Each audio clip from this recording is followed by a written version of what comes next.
views zako on Churchill Live zilikuwa gani? Churchill Live ilisaidia ama iliharibu stand up comedy Kenya? Definitely haikuharibu. Haikuharibu. I think actually ilisaidia. Because prior to that, people were not even considering comedy as a viable anything. Yeah. Churchill was... Comedy became... Okay, a vibe. It's a now. It became a discipline. Comedy, not stand-up. Yeah. But comedy became a discipline because of Churchill Live. Yeah. Churchill Show, I guess it was Churchill Show. Churchill Live was 2009. And then ikakuwa Churchill Show. So it became a thing because now people can see it can work. Like we realized the commodity for that exists. The demand for these exists. Like, and then of course as a TV show they only had to work with a formula. Yeah. You don't need to be innovative. So you used to write there. Yeah. You want to change the world? No. Get out of here. We have a system here. Do it exactly like this. That's what it works. So me, I think in the eyes of the masses, it did something. Like honest truth to God. Now, as to comedians and incubating them, if it did much, I don't think that one, it didn't do much. But also it wasn't their job to do that. Yeah. Right? Like their job was a TV show to deliver entertainment in a certain form, and they do it every week. They could have gone the extra mile and done the incubation of clubs and comedians and stuff like that early on when they were at the peak, so that they can cement the culture. But somehow they still did what they could do, because remember it was also just it's based on an individual, just one person. It was not like a bunch of shows. There's Churchill, there's another one here that were all big. It was just the one show led by one guy. So I think it helped. But and now we've come to a point, I actually, true to God, I honestly feel like we are also here because it existed. There were people who were like, I don't like this shit. That forced us to do what we do. Oh, okay. Because there could have been a situation whereby everybody was happy with it. It would have been crazy for me to start doing my stand-up dick collective jokes. Yeah. If nobody is gonna go for it. I mean, I could still do it, looking to build that market, but it gave us a lot of insight into what people actually want and vis-a-vis what they don't. No, not that. Okay, let me rephrase that. It gave us a lot of... people kept saying, actually, I remember the first day I thought I'm going to have stand-up collective, like when I conceived it. The first time in, I think it was 2013. Okay, kitambo hivyo. 2013, I was not even, I was living, nilikuwa naishi Majubado. And I remember just reading an article, and it was journalists again, that romanticization of stand-up comedy as a thing that exists, and it was now critics criticizing what these guys were doing, which at that point I agreed that was not what stand-up was. I think, was it an article by Owa or someone? Could be Owa. It was on Owa. One of them. And then there was so many leading up to that one. And I read a lot of them, and they were saying comedy in Kenya is not. And I'm like, but I knew I was doing it, and I was like, I'm a Kenyan and I'm doing it. So why are we talking like it can't happen here? It's just that it's not known, right? So, and then I realized, the idea is those people, they just like that. So people who like stand-up, like the stand-up that we do, were going to Churchill to get what we are doing. And they were not getting it, and they were getting disappointed every single time. But they were going to a TV show to get what we were doing live, right? So they'll be getting disappointed, and then they stopped watching comedy. And then I realized that means there's also a market for this. For comedy and censored, it's not TV. It's not a risk. Hata nakumbuka nikiang na other comedians when I would come around. I used to come every now and then. And then guys would be talking like, hey, manze wa Kenya hawezi nini kubali nini stand up. Kizungu, comedy ya Kizungu. Comedy Kenyans hawezi get. And I used to be like, but I'm Kenyan and I didn't get any other training to get this mind. So that means there's people who would get it and they would love it. So it didn't make sense. But then you realize it's people being very autobiographical. They're using their experiences to paint the whole picture, right? Their experiences only. So in a way, we were able to start because we knew that those guys are doing that. Now we're doing this. Yeah, it's gonna be different. Okay. But yeah, they've been given the burden of everything. They have been carrying us. Hata mpaka wale watu wanakuuliza, unafanyaga comedy, unakuanga shashi. It's like, no, we don't. It's different. Yeah. Oh, okay.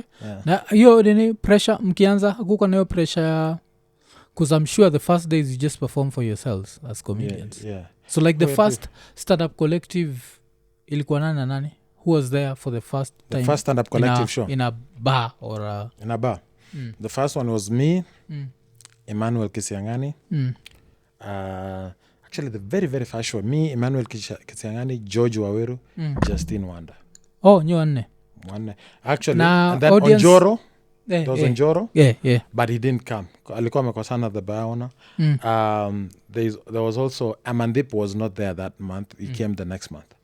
So my reasoning at that point was, we need to do comedy come what may. The audience, we had like 20 people in the room, which is not not that much bad or really good. But these are 20 people who've paid.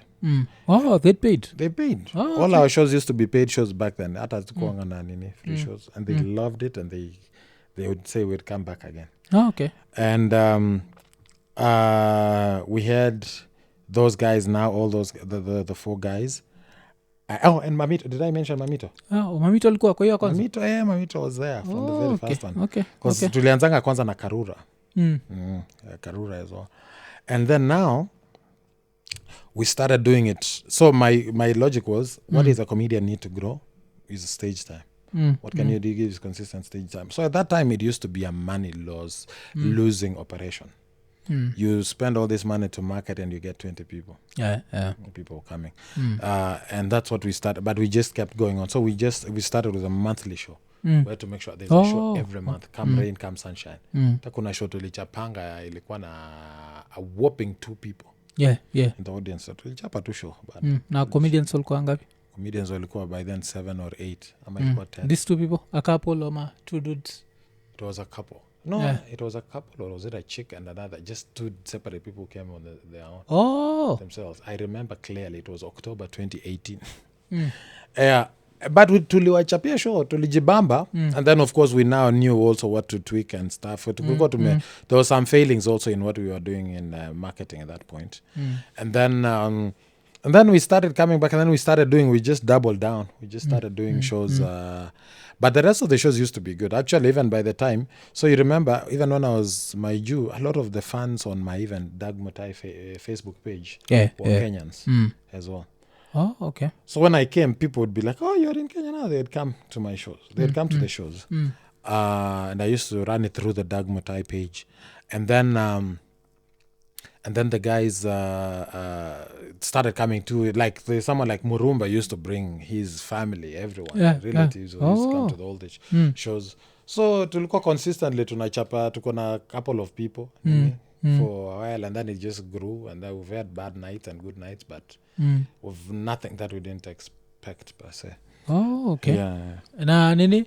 So unafeel nini juu ya the purists, the stand-up comedy purists who, of course, for a very long time walikuwa na criticize Churchill Live. Saizi wanawasifu. Alafu, of course, kuna ile the dismissing of every other form of comedy. So, wanaichuaje? I mean, because the purists exist, eh? Yeah, they do. And they are justified to exist. I think it's fine. I think they gotta keep doing that. Yeah. Because also they'll check us if we start going left. You see what I mean? And one of the things that I always do is even personally, I'm a purist, but I'm also very pragmatic. Yeah. Right? That's why I do stand up at that level of that I do it. I try and do it at. Yeah. But I'm also very pragmatic. I have to even do other things. You know, when I started out, I was only a stand-up. Like, I have so many other talents. I used to be a visual artist. I used to be, an actor, and all that stuff. Yeah. Ulifanya skits kadhaa na Mamito. Those were much later. Hizo za COVID. Yeah. Hiyo hata nilikuwa but I used to just, when I started, and it was easy to do that abroad because there's all these systems. Yeah. But even I realized even the people who are more successful abroad are comedians who did other things. you do other things. Like I wish I had started a music career if I needed to back then. I wish I had started some, but at least I didn't leave acting or the writing and stuff like that. But I can't go on the back burner and then focus on stand up. And you could be booked and you could run with it, but you would never always break the ceiling. But then it got to a point where I realized that you have to be pragmatic, and you realize you need everything in your arsenal to survive as to grow, to achieve certain excellence, right? Because if you become a purist, you get into these echo chambers, where you start taking yourself too serious. You start thinking you're the shit. Even when you're kind of like, you're the shit to yourself, but the world doesn't give a fuck, right? You always have to offer something else. So whatever else I have that I could do, I started doing again, because I was just like, let me do it. That's even what informed me starting Stand Up Collective, because I never used to like being an organizer and a promoter. But I realized for comedy to happen, someone has to do that. And I have to do that. But as a purist, I would have been looking for, I even talked to some friends of mine. I was like, bro, nataka promote your show, nini. I was like, why the hell am I doing? I could just do this. Because the irony is, ulikuwa najipata ile situation whereby, as an artist, you do this thing whereby, I wouldn't do that. I don't want to contaminate my art with that nonsense. And then you go and do this 9 to 5 that you hate with your life in the evening to do comedy, like doing corporate gigs. All the stand-ups I've ever known always hate corporate gigs. But they pay money. So it was a matter of, there's a comedian, an old comedian, who told me, would you rather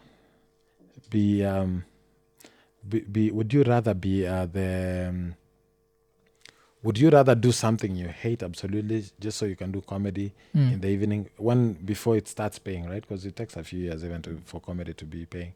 Would you rather do that, or would you rather do what you love at the club?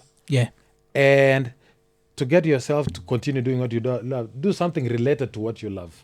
So emceeing and doing corporate gigs, just so you can go to the club at the end of your gig after you get your check. And it made a lot of sense. Like, it was like, what was his name? His name was Kevin Fox. Posted that on his Facebook, and I was like, that makes a lot of sense. Like, why would I say I won't do that? I'll never, like, I never even do to be like, I'll never MC a wedding, things like that, because I'm like, I love what I'm doing. But you're spoiled. You're getting a lot of gigs that are just stand up. You don't learn other things. So in a way, I was a purist in that sense. So on the audience side as well, I guess that was the question. They are the purists, but I feel like you don't have to. You can just keep it moving, Go and elevate the stand-up you like. Share it, make it, people know it, without having to bash the other guys. Right? Because if it's not working for you, that's fair game. It's not the end of the world. You move to what you like. That's it. But the purism is still okay, because who knows if Nani needs that he couldn't. Does he need your feedback? Maybe he does, maybe he doesn't. But definitely you can just move on to something else, So you don't shidamu have na purists, like there's always something to complain about. Yeah, because with a purist, you don't live in a perfect world, but somehow you're here looking for perfection, trying to make something perfect. And it goes through and through, man. Like, there's a stand-up special that I recorded in 2019. Now that I think of it, I should have just posted it. But I just didn't like so many things. And it was, when you look at it, it was not that bad. I had towards the end, I had a heckler there. Na nikakachka feeling hapo kidogo, which you never should do. I even posted the thing with the heckler. But it was a mistake. Your heckler uli posted. I think we talked about it in the other podcast. But now, I killed the whole special because of just the material I delivered as much as I would. But the audience has kind of turned, because now they feel like your attitude, your vibes imeenda. So they're not laughing as much as I wanted my first album to come out like. So I killed it. I didn't put it out. But when you think about it, I probably should have. Because nobody else would have cared. The audience doesn't know. They get the material. They don't care about. They're not listening to the laughter that much. They do, but they're not. But then the stand-up purists, of course, would have bashed yo kitu yo, but they don't feed you. Because as an artist, the purism doesn't feed you. As a purist, like, one of the worst things I used to think, it used to sound like a compliment. Then it stopped being a compliment, is when you're like, this guy is so funny. He's a comic. Yeah. Comics don't buy tickets to comedy shows. Yeah. Also, if it's a comics comic, it's not a good you're thing. Gonna die poor. Okay. Get out. Yeah. Get your head out your ass, and do the thing for the audience, for the people. While respecting the art form, still find a way to respect the art form. So those are some of the things that I learned. Nikaanza kulearn tu kwamba I'll have to get out of this purist mindset of doing it stand up for the sake of this, like overhyping the importance of what I'm doing. Like, just as long as you put in your best effort, that's sometimes just good enough. Because the perfection is the spectrum. It's a spectrum. It's not a black and white. You did it, you didn't do it. It's like you did it. Maybe it didn't hit some, I could check some boxes, but it checked most of the boxes that are required, that the audience especially wants, right? Yeah. So, that's one of those things with now. So, purism, just from an audience perspective, you really can't control what they want or what they are going to say. There's going to always be mjuaji. Like, there's a film we've been shooting, and the last few days, and I was with Darren, the white guy, the white comedian. Yeah. And at the end, after 2 weeks of shooting, we're so happy with what we did, right? With everyone else, with Kina Terence, and we're just like, this is an amazing piece of whatever we did, we feel good about it. It doesn't matter. It doesn't matter what Nani. Who was involved? I don't even know if I'm allowed now that I think about it. No, you're allowed. It's marketing. No, I guess so. It's anticipation. Anticipation. It's a Terence. Oh, it's a Terence creation. It's a Terence creative. Okay. It's really good. It's really well done, right? Okay. So people should wait for that. But we've worked like disciplines. The director they got, Mike Jones, really good. Like, just on point, ahead. I wrote the story, and then just all sorts of playing in it, and we are so happy. And then Darren just tells me, this is the first one that will get bashed. You'll get all the critics. Now you've put in your best effort. You've Jalala. This thing has been in the works for a year. Been working for a year to get it to where it is, right? And now you're gonna put it out there, and people are gonna slaughter it. Some people are gonna love it, but then there's gonna people who are gonna slaughter it. But the reality is now is when I'm really realizing that's what I should expect. Like, your best effort is what is gonna be bashed the most. The stuff that you just need, like this, it'll pass by, it'll survive, itapita na hiyo needle iendage. But if you wanna protect your emotions, I think it seems like your best effort is one that will get the most attention and give you the most headache, right? Even last year when we recorded, the stand-up, we did the Roast House for Showmax, right? And that one, Manze, of course, it was fun. It was in the but then when we did Comedy Riot, now we were doing pure stand-up. It was purism a bit. That was the most heartbreaking project to execute as a producer. Like, I was a producer and I was also a performer, right? The resistance you got, it's just people just fighting, and it's like, this is some of your best effort. You've put it together, you've fought uphill battles to make it happen. Like, we record 13 episodes, you weke watu kwa hiyo theaters, nini, kina Eugene, their production, it's a headache for everyone, and that's what you're getting bashed for. Na huku ndani with your purists. So you start thinking, hey, by the way, there's no winning with this. There's never gonna be a day where you'll be told, hey, manze, umefanya. We ni mkali. Hiyo kitu umefanya, tuna appreciate sana. Actually, the stuff that you put in the most blood and sweat is likely to be told. Kwani, who told you we needed that? Kwani why you nini? You know what I mean?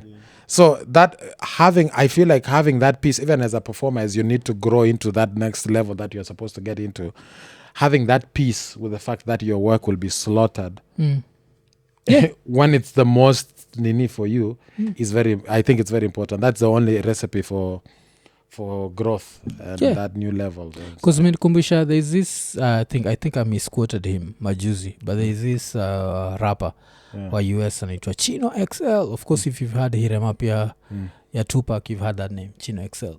Fuck Chino XL. So Chino has this new line on his new album, anasema your only contribution to the culture is an opinion. See, and you'll find like a lot of critics waga hivo. Like I think the reason why Jua stood out was because Jua has contributed more than an opinion. Yes.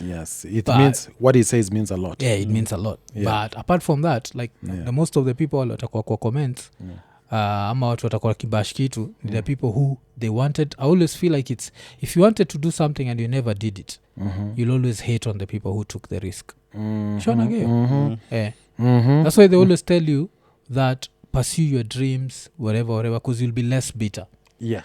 Otherwise, kama huko pursue kitu yako, utajipata like years later, you just hate other people's stuff. Because unashindwa huyu mtu alikuwaje na guts za kujaribu na mimi sikuwa nayo. Mbona amesucceed na mimi ni mfani kuliko. Mimi ni mfani kumliko. I'm more talented kumshinda. No one cares. Atiki, at the end of the day, hakuna mtu anajali. But sasa tukikam back to stand up, like some of your best, like if you had to recommend stand up comedy to someone to learn the art form, nini unaweza recommend? Like which are some of the specials unaweza recommend, international, local?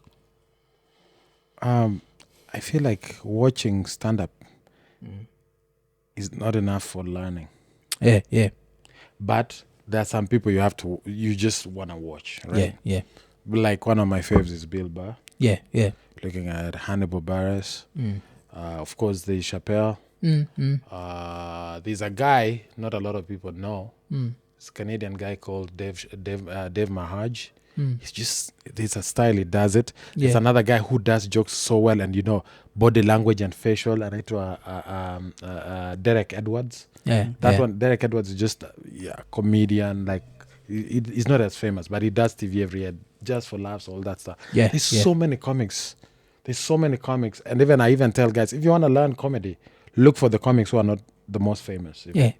Forget, like, you're going to be looking at, there's the Bill Burrs, there's the guys who still the Chappelles and everyone, of course, know them, look at their work. But there's another group of just comedians who are just comfortable. They're not multimillionaires. They do well. But we don't know them here. Those are the killers, man. A lot of them are even on dry bar comedy. That was the first time we started seeing a lot of those killers. Like, I used to perform with some of those guys, like, open for them at the Comedy Cave in Calgary, and like a lot of people I've seen I open for, they are on dry bar, that Andy Woodhull is this funny white comedian, just his jokes, he's not even aggressively performing. It's hilarious. So these guys are, what do you call, we used to call them, I guess back then, journeyman comics. They are tradesmen. They do this, like, forget everything else. These are the skilled men. Like, they do the skill of this comedy. These guys perform, out of 52 months, they're touring 40 to 50 months. Weeks a year. And that is performing comedy clubs. Some of the Comedy Cave used to run from Tuesday to Sunday. So these guys done 8 shows every week. If they go with the comedy club, but a lot of comedy clubs will be Thursday, Friday, Saturday. So 5 shows every week. So they're performing that hour every day in different places across the continents, even across the world. Some go to the troops. So as someone who wants to learn comedy, the famous guys, they start doing this thing whereby they get famous and they get interest from other quarters that are not really, they don't really care about the comedy, they care about the eyeballs. So this is someone like Kevin Hart. His first special was really good. The second one was good. Third one, fortnight inaanza najua imekuja sana, imeturn around sana, and it shows in the work.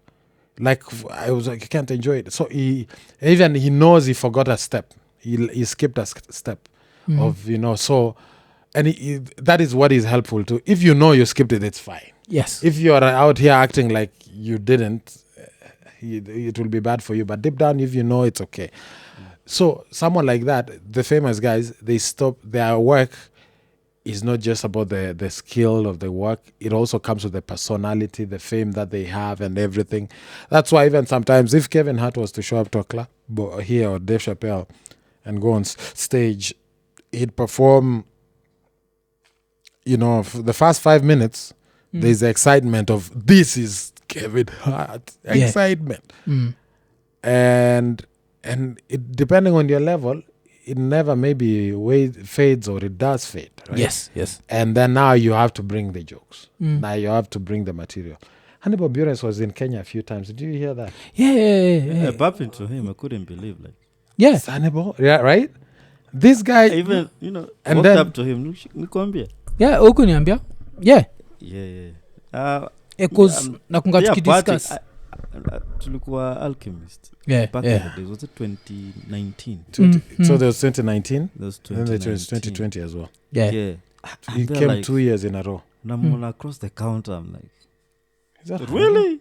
Mm. Yep. Because pia akona expect wase Wanamjua. msee akame and Yeah. because nilikuwa nimemcheck They assume from- this is like a jungle yani. was Yeah. it funny as hell? Alikuwa anatokea kwa something. Was it funny as hell? Yeah. movie, Yeah. yeah. Yeah. No, there's some comic whatever. I'm a stand-up. Yeah. That's when I first knew him. Mm. So ni nani kama approach kawambia ni aje. He was there like, okay. Mm. Cool. So here's what happened when he came to Kenya, Yeah. right? Yeah. It's so funny, but I guess I don't know if he was. Yeah, he was famous. Hannibal, right? Yeah, Yeah. he's known. Mm. He did the first one was with Kenyanites with Sadia. I think they on a Joanna they know each other with those guys as Kenyanites personally. So apparently Sadia says she got a call that Hannibal says I want to do. It was 24th before Christmas or after Yeah. Christmas, Yeah. something. Yeah. Yo, I want to do a show today. Free show, Village Mark. So they scrambled to put together a venue for him to do a show that evening. Mm. And of course, he did a show and it was great, right? And then the second year in 2020 in COVID, same thing too. Like, Yeah. I have just driven out of town. Mm. And then a poster is getting posted and I'm seeing Hannibal again. And it's free entry. Yeah, because Of course, he's trying to say he did it in Kenya. yeah, apili nakunga niliona because I think even like if I'm not wrong the DJ was Blinky Bill. Blinky Bill was supposed to be either the DJ ama he was going to perform also. Because the first time Because I met him nikiona was- I was like because I wanted to go but I think either niliona late ama there's a reason why I Yeah. couldn't go. Okay. And the Alchemist one was even worse because now it's Alchemist. Even when we used to do, Sadia used to do open mics there, and we used to go, it was such a tough room to do. Comedians used to. I never really suffered, but I know guys used to suffer. But I would get some hecklers from time to time. And it was a fun, tough room to play. It's one of those hell gigs you have to do. Yeah. And then they put him there on that night, and I was just like, man, in the middle of a DJ set.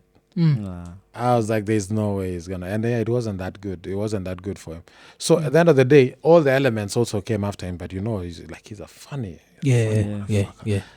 So I guess the point is ultimately there's that excitement with who you are. But when it comes to the skill, like where nobody knows who this guy is, and then he goes on stage and just kills it. If you are starting out, you want to look at those people instead. Because the other guys, there's gonna be a clouding with they're clouded by their personality and their superstar. You know, because movie like the first would I say 2 or 3 specials the Chris Rock they're up there with the best of the best. Kwa ni Big and Blacker ya kwanza iko inaitwa nini ila 96 the one he talked about platonic relationships the way there is no platonic relationships between dudes and girls. I think that was in the first one. And then Big and Blacker and I think ingine ya 2004. There's a certain level.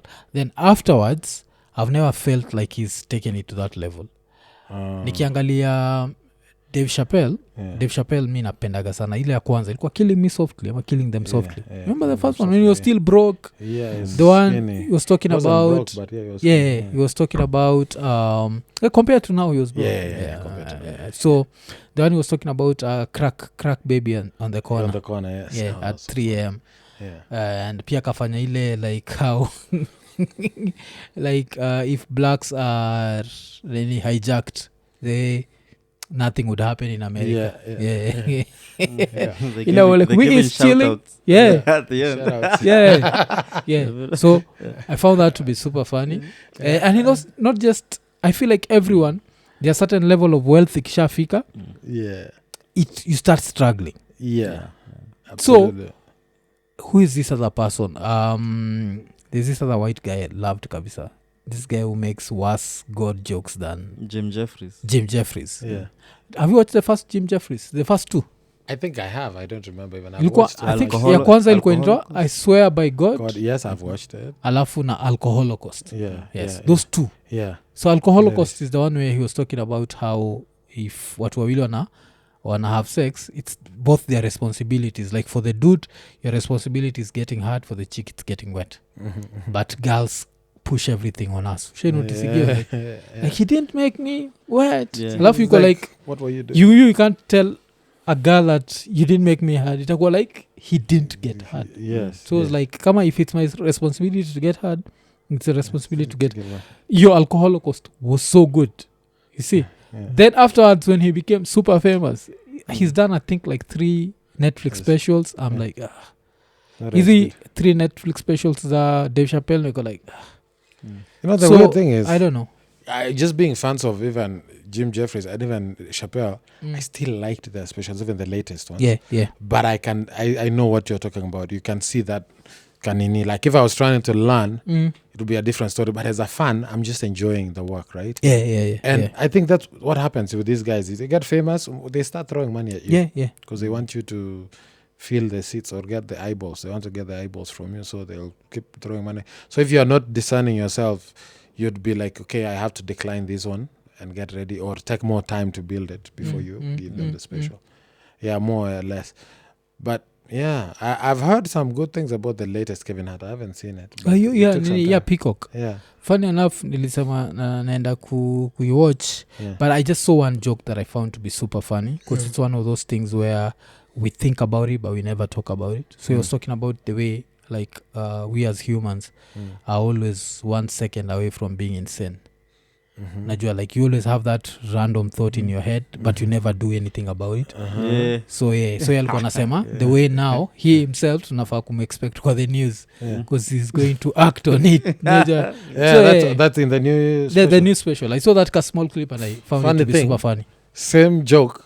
Bill Burr has the same one, similar, same subject matter of like the one where you're driving like this, and you think about you think about like that's just a normal day, boring guy. You do this, he rams people on the driveway. It's like what, 10 degrees. It'd be like, oh, you're just another guy having an evening. Be like, oh, it's the most horrible thing we've ever seen. Why would anyone do that? Normal guy. Like that's just the difference. It's just an angle. You just do this. You ram into the people on the sidewalk and stuff. So I think he based it on someone else. There's someone who did something crazy. Yeah. And then so he was saying like, yeah, mwenyewe pia you find you go check. So I found that to be there's a chick we had here who gave us the name of that, and it was Ecstatic. You know Ecstatic, the rapper. She was saying those are called intrusive thoughts. Intrusive thoughts. Like every time you think about something super crazy but you don't do it, those are intrusive thoughts. But now you have the random crazy motherfuckers who actually do it. Follow through on the intrusive thoughts. Who accommodates. Who accommodate the intrusive thoughts. So that's the only joke now for you, Nini. But I want to watch it. I actually want to watch it. I'm looking forward to kuicheki. But Kevin Hart ni another one. But now ina come back to vile nikosema Njugush was being judged. I felt like he was being judged too harshly.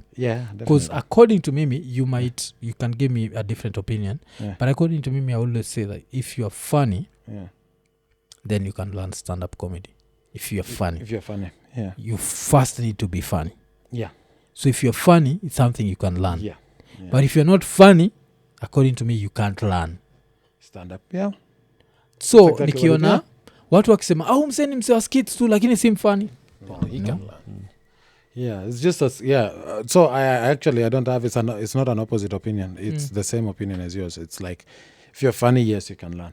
But you have to know that there's a learning curve. The skills are gonna be different from what you do with sketch. Same thing. If you're a stand-up, you can learn sketch. Right? Like, cause sketch is something I've never done. Now I'm going to be doing sketch for the first time this year, where I'm actually the one writing and, playing in them. But in the past, I never really even bothered to learn it, it was not what gave me especially the new, quick for the internet sketch.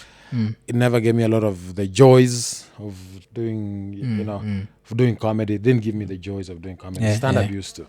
Now I'm getting to a point where I would love to do it because I can learn it. I do it. Like I've written enough. I'm like, okay. I'm getting excited about it. Kakuna mtu anaelewa history ya sketch. Damn, it's crazy Kena.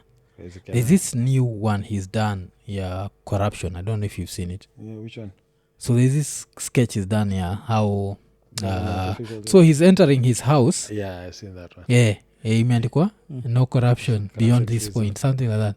Yeah. Then ukiingia kwa hao sijui towel ni ya NTSA. Then Like nini ni ya the tag is how Yeah. all government officials' residences yeah look like. yeah Like that's the tag he has for that one. And yes, definitely that was some funny it's shit. so funny. Like, because Yeah. you know, it's the just, creativity. that's relativity. Yes. Like, like we can relate to it. It's relatable, I mean. Because, like, remember in the 90s, that was the thing. Like, mtu akona you get burungu za hapa, sijui KNH. If you work, of course, he has America, the comedic effect is exaggerate kwamba. You have all these departments. But really, you find someone who works at KNH, akona KNH cap, this, that, hizo vitu zote. And that's, yeah, it's pretty genius. Yeah. That guy is really, he's really good at that. Because it starts very kitulin the way it starts soft like a cap ya KBC. Yeah. By the time inafika ngodha NHIF. Yeah. That was good. And then I the think- mtungi for CG CDF. mtungi ni ya CDF ya Homa Bay County. But even to date, those guys still do that. Yeah, unapata Yeah. ka official amechukua vitu za gava. Kwanza CDF ndo inabebwango sana. Unapata Yeah. ni tanki ya CDF because wana scandal some gava person akona vitu za CDF kwake, like alienda kuzitumia, they could just god damn it. But that's funny. Yeah, we have a lot of talent. Na nini from the outside looking in history ya Crazy Kena, how do you see it? Because sinajua he's separated like with all the comedians he used to work with. Okay.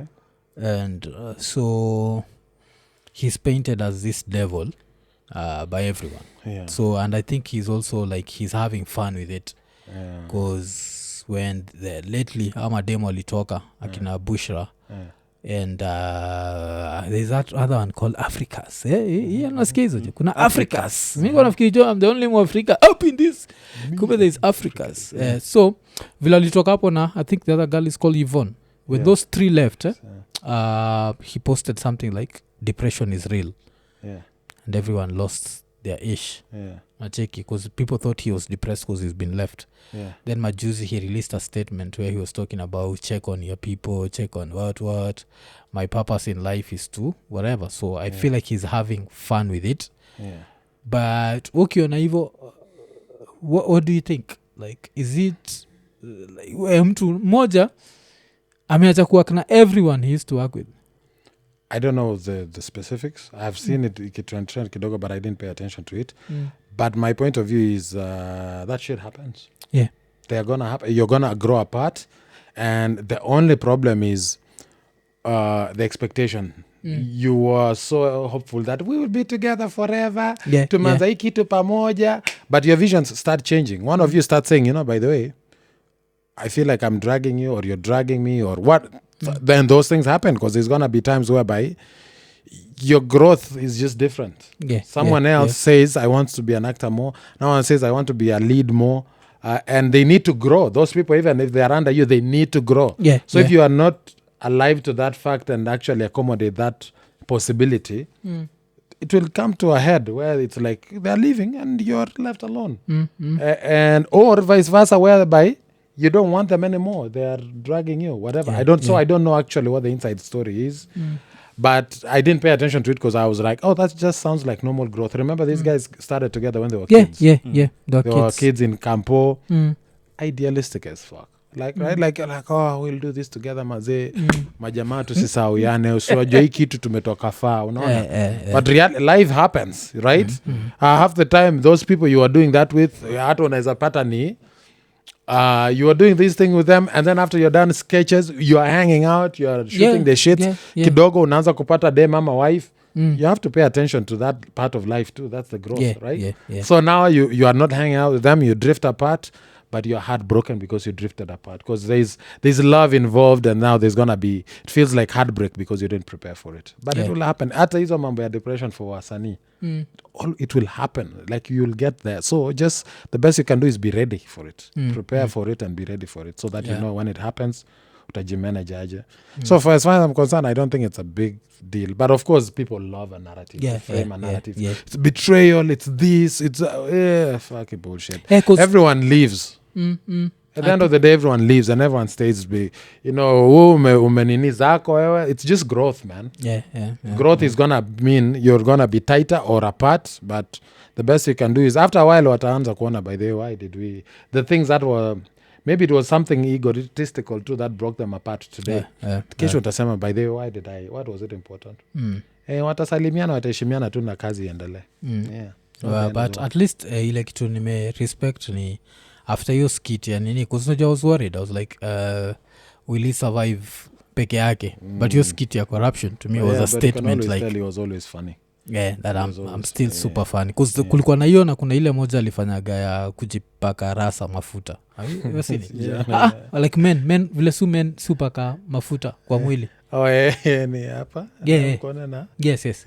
So now him what he did was his ass is talking to him like no, his two butt cheeks are communicating. Ati leo tatuguza.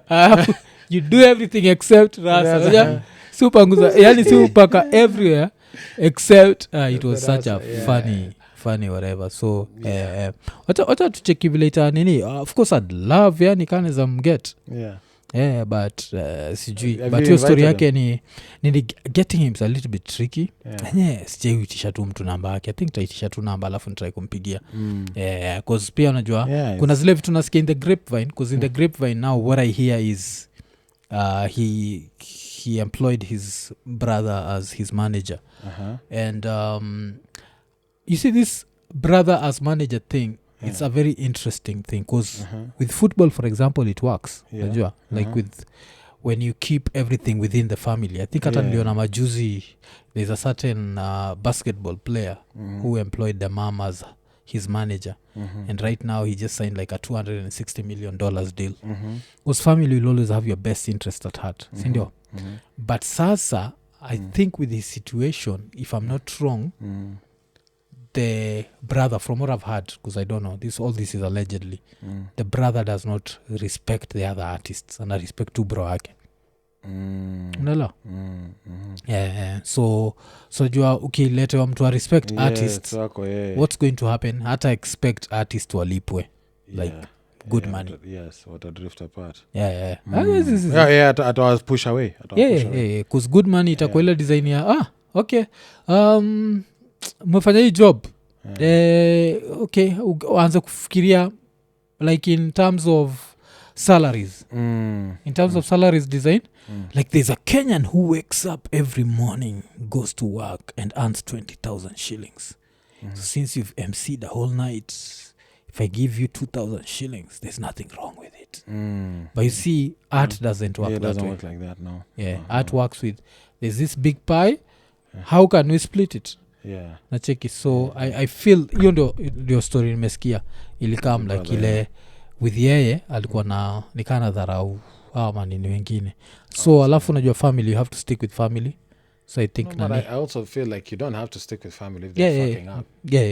You know, like if family is fucking up, you have to tell them you can't do that. Because ultimately, PIA has to step up and tell the board, no, you gotta do this unless there's another agenda. I would expect someone like that to tell the Nini that, this is also the goose that lays the golden eggs. My relationship with these people is what works for what we do. Because hizi stories zote vile nimesema ni allegedly, but I don't know the funniest stories I had. Ideally, even if it's family, I find that usually families, it's important if it's someone who's always been there from the start. Who's also not an someone who came at the end and then you brought them on board, because they don't understand the building blocks. They only know you. Because kitu moja nilisikia naweza sema ni funny because it's super sad is there's this once where at Kena was busy. So Kena is busy and is like he delegates his work. So they had like this corporate gig to do. So he was like, since I'm busy and I can't do it, let blah blah blah do it. So blah blah blah went to do it. And the deal was 100K. See, that's what they were getting for emceeing that gig. Blah blah blah emceed like the whole night, and then wakalipo 100K, like chukweni 100. And the guy who worked the whole night was given 3K. That's bullshit. You're like shit. That would be bullshit because ultimately, as son, even if your organization is what brought this, 3K is too little. 3K is too little for over a percentage. That's straight up shafting, if that's the truth. Yeah, Because what you would do is, even if you are engaging that person as external talent, if it's a contractor, external talent, that person would have to be like rates. Because here's the thing: if we work together and I give you a gig, a through pass, in a way I'm working like an agent. Right? So it's either I expect another through pass from you, or because I'm sure they were working as independent contractors within each other, right? But I'd expect another through pass from you, or you just give me a commission. So ideally, the one who did the work would have had to work, to get majority of the money, or at the very least 50%. At the very least, in my opinion. Because now that one is, the work, the commodity is the work at the end of the day. The actual work. The brand is also something else. The Kena brand is what brought this together, but then the commodity is actually the work. So if that is true, of course, that's a bit messed up. I would say that's something huyo kijana aangalie. Because I feel hapo vile mi nilisikia the same thing niliona hivo alafu nika feel like that's the worst part of if you involve family and family does not respect art. Because you see, I don't think it's family. It's just the person. The person who did that. Because you could also have a manager who does that. It's not family. He just works for you, but he shafts wasanii on your behalf, whether you know it or not. Right? So I don't think it's a family. Because if we mwenyewe ndio unafaa kuchukua saa umulipe. Okay. Yeah, it's you to take the leadership who's in charge to be like, hey, did you? This is what our standard is. It can't just be like, you just do what's right. I think knowing what's right, doing what's right requires you to know what's right. Cause kuna hiyo cause kile nilikuwa nasema mtu aheshimu wasanii hata understand yataona kuna atafikiria hiyo design ya inda that inda mind state the inda mind state is kuna mtu anamkaga kila siku anaenda industrial area analipwa 200 shillings na iko happy. Kwa nini umsana kata 3K? That's 15 times more than but no, art doesn't work that way. Because art you build up, art is it's like event, you build it up for that one event. Like there are events, like you do a festival, it takes a year to build up the one festival. Right? So as an artist also it takes you years and hours and hours. All that work you did, you get to show it off on that day. So if you were to factor in the hours you've taken to build, it kama inda bado, but it translates in the way of the form of the building blocks, what you did to get there, to be able to do that. The training you gave yourself. Plus also it's extraordinary ability. That's what it is. So it needs to be respected as such. So what's I don't know what's nini, but if that's the truth is zote nasemani allegedly. If that nini inezabidi he has to look for a different job for his brother. That would be my advice. Check you an advice here. Bro wako kenye unafaa kumfanyia mweke college. Ama nini? Bro, like unajua? Because at some point alikuwa amefungua hotel, patia bro wako run hotel, lakini asidil na artist because artist is an ego. Who was working in that brother's position before the brother got on, do you know? I think they were just working within themselves. They were just because I think it was 3 dudes and 3 girls. So ilikuwa gani Kena, of course Kena is the one who unajua super blew up, Useful Idiot, Stanley, and lafu kulikuwa na huo Bushra, Yvonne and huoni Shiro, I think Africas huyo. So it was them, and then I think now the brother came baadaye. Alafu najua bro akikuja kutakuwa na hiyo like there's one person who's going to smell the bullshit faster than the rest, and then the bullshit will just spread to the other. Pole. And then it's nini, and then you love your brother, like but usifanye bro wako pia afanye reputation yako ikue.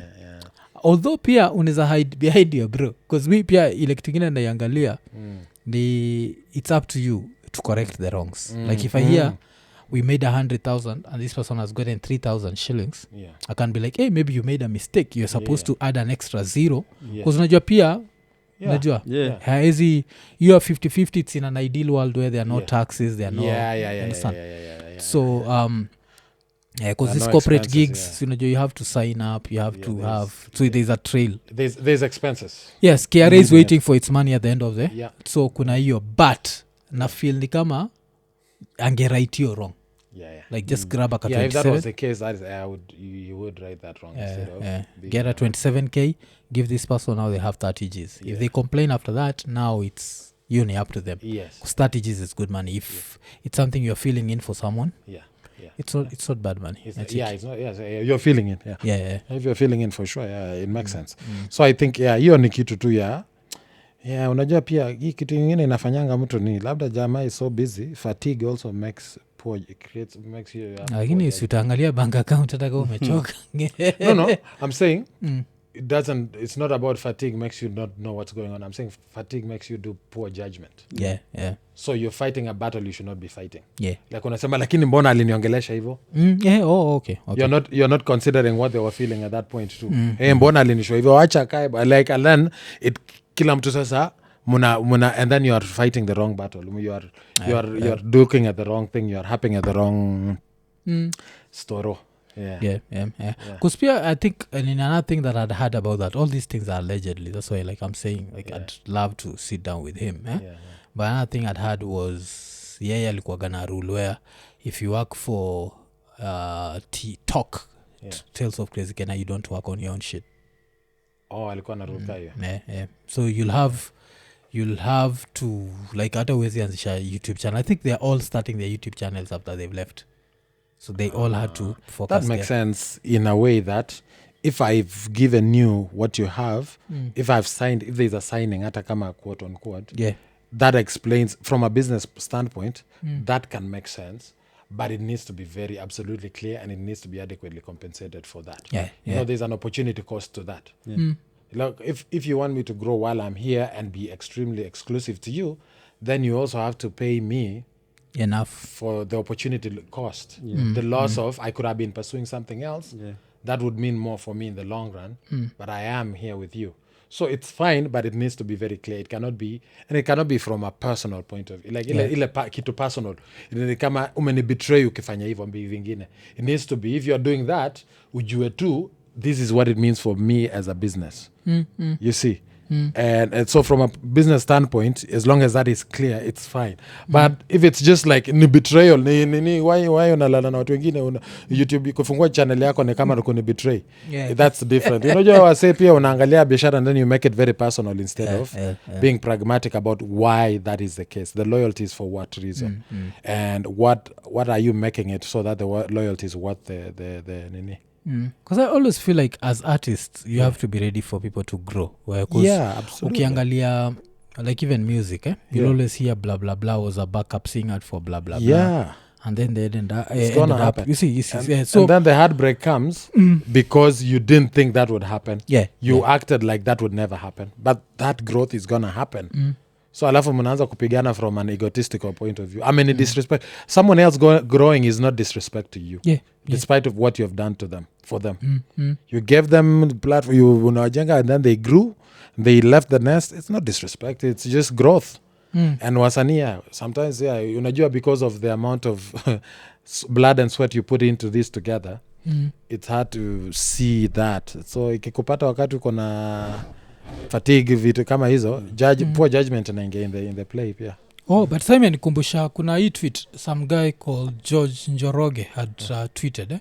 So George was talking about how he's learned a lesson. He's never going to he was advising everyone never employ someone because they're desperate and you come across their case. So history ya George ilikuwa there's someone who applied for a job last year. He posted I think he did a video of all the rejection letters he'd gotten. So like alikuwa pata a lot of rejection letters. So after getting all these rejection letters, this guy akamwonea huruma akasema like since umekuwa ukipata hizi rejection letters zote, let me give you a job.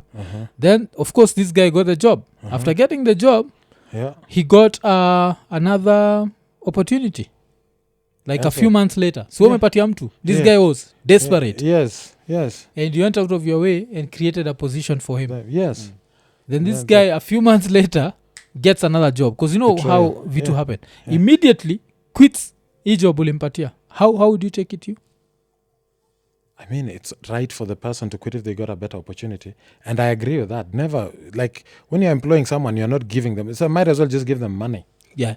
You're employing someone for the value they bring, right? Like, that's the input. You require a certain input, and this person has it. That's why you employ them. So if they leave, it cannot be personal. But if you're creating a position for them, it might as well be you're just giving them money that you had, extra money from your pocket, because they're not bringing in value, right? So you're giving them money, and then they leave. So you'll take it personally because huyu nilimsaidia haki, huyu jamaa unajua alikuwa wapi kama singemsaidia. Then you start having that thing with people. You're like, if it was not for me, unajua huyu jamaa hata angekuwa anything. Unajua mali nilimtoa huyu alikuwa na kitu, hata kuwa anajua anything, nimemtrain nini. So when it's business like that, you cannot take it personally because the other person is doing business too. Like, they are trying to get the best value from their skills. Right? Yeah. And so, I mean, if the skill is a begging skill, unajua hiyo skill I exist, I get employed to make someone else feel like they have helped a less fortunate person. If that is the skill, it's still going to be personal because ultimately someone else would say I poached another less fortunate person. It's a never-ending pyramid. But yes, I agree with the idea that you don't employ someone to help them. Yeah. You always employ them because you require their input in your organization. So ukiona nini ukienda online alafu let's say you can help someone out and they're desperate, they've gotten rejected like every single day, they're nearly giving up on life, you'd not flinch, because what if you flinch today and then tomorrow they tell you they are moving on?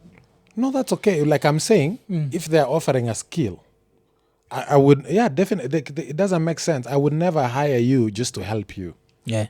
It's ultimately, it's not altruistic, all of it. I'm hiring you, uniongeze value. So even if it's whatever, what is it that he does? Is he an accountant or something and I need an accountant? I'll hire him as an accountant if he's good. Because you also have to take care of your own. And because if you don't, that's what it creates the bitterness. You didn't cover your own end. Now you look like the idiot. You feel like you look like the idiot. But because of that. So Mimi, if like in a situation like that and someone is online looking for work and it's what I've been looking for, of course I'll hire them. And if they move on tomorrow, they move on. That's fine by me. It doesn't bother me. And I'll hire another one, right? But that's what organizations do also as well. They hire you from scratch. They start training you. It's a big loss. It's a big problem in organizations. They lose that. That's a loss. It's understood. But I don't think it's ever personal. So my job would just be make it more attractive for them to stay, maybe. If they are really that valuable, I'll go out of my way to keep them or let them go, and kuna wengine they are more valuable to me than them. Because mselko amekula moto, because this person, like, I don't know if he created that position specifically for them. That's a bit it's a bit I don't know if it's psychotic is a word, but it's a bit ni huko mtu jiangalie. Ujiangalie, because if you were trying to help this person and they got even better help, now they've grown better than you anticipated, why should you be mad? Okay. Like then if that is the case, then you're really disingenuous. You're not trying to help. You're doing it for yourself. Because I've seen even he's deleted that tweet. Nilikuwa try kuitafuta. Nikaona nikaa sasa alimwataki hivyo like. Bado alikuwa anasaidia, but I think it all goes back to your story, like just don't help people. Just No, help people, but help them for the sake of helping them. Not to get something out of it for yourself. Okay. You know, it's okay to help people. Just don't make it personal. A goal to be helping people. Like I'm out there on the prowl for less fortunate people to help. That's a bit messed up.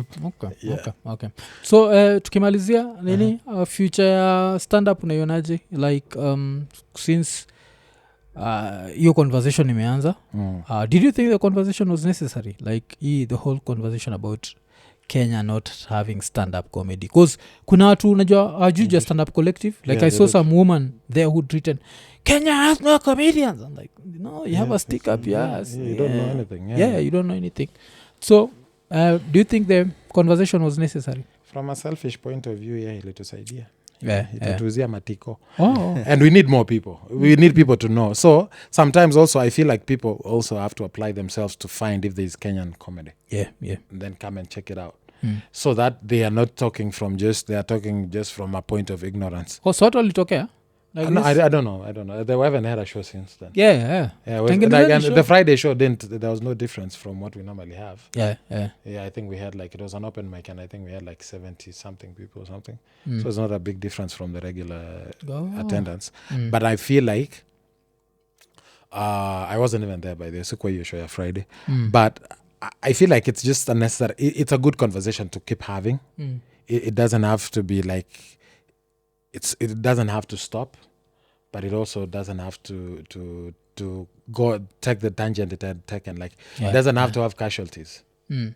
I feel like guys can be like, we want to check out Kenyan stand-up. Go and check it out, experience it, get out there. Like, people need to apply them and get out there, and you'll actually enjoy it more. Because one of the things that we normally do, because Darren used to say this again, my friend Darren, the white guy, he says, when an audience, you might find they love Kevin Hart, they love these big comedians they have seen on TV, on YouTube, but when they come to a good show in person, they still had more fun than they did when they were watching with a big show.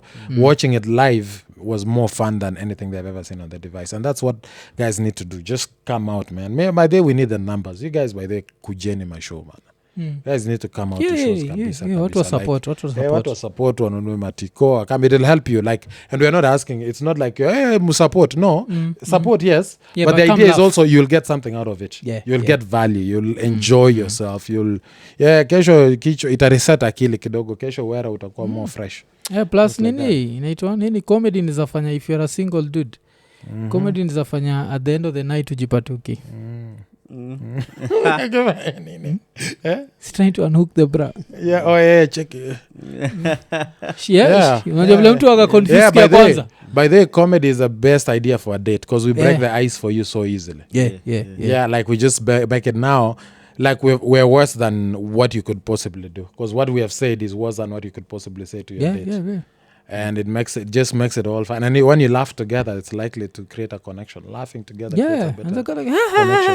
Even birthdays, you know, guys going out for birthdays for shows or your bachelorette things, they help, they work. So guys wakuja or experience culture, man. That's what culture is as well. Because nasemekanaga humor is the quickest way to a girl's heart. And most girls' heart is attached to their panties. Go out there bana, support us. Mimi nimewasifuigi sana like stand up collective. Hii mwaka funny enough I've been like messed up hata sijakuja shows. But nafaa kutembea nicheki kunaendaje. But najua mnafanya kazi mzuri. And I think pia hiyo like the conversation with that we had with Jua ilifanya nika feel like pia also need to bring in more comedians, because this time I think nime have Maketh na wewe as nini wale so Maketh came here and did that nini of his fuck the park. Why do you park there? Safari fuck. So that was good, but na nika wasana need to go out there, just learn there's comedy. And also don't be caught saying there's no comedy in Kenya. And also it's okay not to find someone funny. But I think to go out of your way to tell them they're not funny, that's what I don't find to be okay. Because if you're telling them they're not funny, show me who you've said is funny. Because you notice we are always ready to point out what we don't love and never point out what we love. Shoga hivyo? Na kutopata tu mtu ni bure. Okay, nani kwa sawa? No. What's the solution? That's a problem. People should be solution oriented. Baki umeshare like unapenda nani. Watch Kenyan comedy, share it. It takes a while to sometimes even connect with and it's some things, but Kenyan comedy is really good. And it comes in all flavors, because you have flavor even nani, what's his name, this guy Amandip will come there with his Indian stuff. And he's such a good comedian. Amandip is such a good comedian. So he'll give you that whatever perspective, you know, like, and then on this other side uko na nyinyi kuna even if you want that really baby touch, you have David Masharia there, we have kwanza on our stage we have diversity, we have everyone. Kuna msee ametoka ghetto, kuna msee wa group of schools, kuna mtu hata above group of schools, kuna watu wa katikati, kuna everyone. And we all do the game, we all love the comedy and we do it very well. Kuna the perversions George Waweru. Kujega time George Waweru alimekile nini ati my girlfriend is not here. She's in form too. Nakumka ile audience, like the audience was there like I don't think he ever did that joke again, did he? I think it was the first time he was writing. It was such a good joke. Well, I don't remember exactly the joke. I don't even think umeifanyia justice. Yes, Jefanya justice. Kuzukwa like I think his girlfriend was pregnant. Alafu he said something negative about her. And then the crowd was there. It was like, don't worry, she's in school, she's in form 2. It was such a misdirect. It was such a good joke. Nimeifanya injustice, I've butchered that joke. But I'm just telling people, there's good comedy out there. So wacha tuone vile what's going to happen. I liked the conversation. I just niko nataka to have a conversation nawe because I feel like Jugush is also a very funny guy. It's just that maybe he's not doing stand-up in its purest form. But he's a funny person. And comedy is growing because people are making millions from it, and that's a good thing. Yeah. It's a good direction we're headed, man. I don't think it's even a bad thing. I wish Jua and Jugush all the best. I hope they come back together and kunywa kabia waonge. But because they are two talented guys. It was one of those. I think it was just one of those things. It was just one of those things. So ilikuwa interesting. So imekuwa ni 194 sindio? So kama kawaida tukiambia say like, subscribe, hit the notification button, tell a friend to tell a friend sindio? Tukimalizia 194 tukisema Iko Nini.